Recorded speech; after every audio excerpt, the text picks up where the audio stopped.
Okay, so you've got this large organization that you are now trying to get to row in harmony and at a fast pace, as you talked about before. So I recently had the opportunity to interview Tony Hsieh, who we all know, built Zappos and built it based on having a unique and this incredible culture. So I've often heard that the culture advisors excel described with the same reverence. So talk for a moment about what you've done to build a great culture with your employees, because I think this is part of being able to trust delegation and know that they're going to make the right decisions, because you have created this culture that has bred this same mindset and philosophy through the organization. So what have you done to do that? Tony's a great example, obviously, right? So Zappos, I love reading everything about them, and I love just some of the things that they've done. But I think one of the most important things, and I use that as an example, is you have to know what you want your culture to be.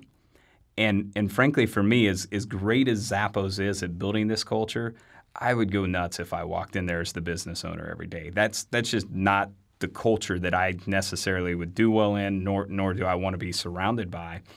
So I think a lot of times it starts with that. You've got to understand what you want your culture to be, and you build a company around what works for you. You don't build a company around trying to be the next Zappos if that's not you, and that's not me. It's not Dave or Derek, my business partners, either. So, I say all the time, our culture, we're really a performance-based culture. So we want people first and foremost who are going to work hard and they're going to perform. But we're also trying to find people who have similar priorities to us. And for us, I know family's a big one. So a lot of the people we have, are hard workers and spend a lot of time with their family too. The second thing I would say to that, on top of knowing what you want your culture to be, is it really helps to hire the right people. and this is a lesson we probably learned the hard way along the road to our success today. But if you can recruit people that fit your culture, you're going to be so far ahead of trying to mold people into your culture. Today about 95% of the people we've hired are referrals. And I think if you get the right people in at the ground level, and we probably had to go through a few phases to get those right people in, they eventually refer the right people in. So hiring the right people to start with makes a huge difference. And sometimes as business owners, especially when you're growing, it's hard to do that. It's easy to hire the first person that walks in the door and smiles and you think they'll do okay at the job. But really slowing down that process and making sure that you're making smart hires that fit your culture is really, really key. And then finally, I would say the third thing is really just, and this may sound simple, but treat people how you'd want to be treated.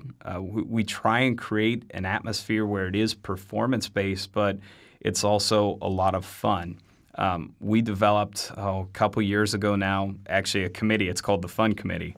And their job is just to make sure that we're doing a lot of things to make work a fun atmosphere for people to come into. So I think that's one thing that's been a big help. If you rely on one person to do all those things, sometimes they don't get done like they should.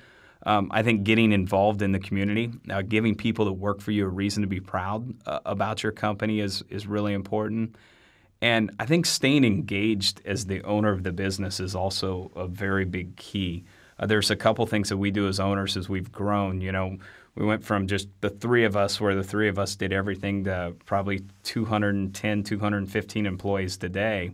And to be able to stay engaged and get to know those employees, every month we call it a lunch bunch, but we take a group of 10 employees out.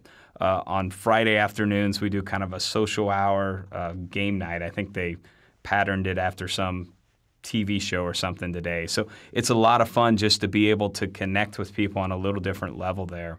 And then the final thing is, we tell our employees all the time, we want them to be balanced in life.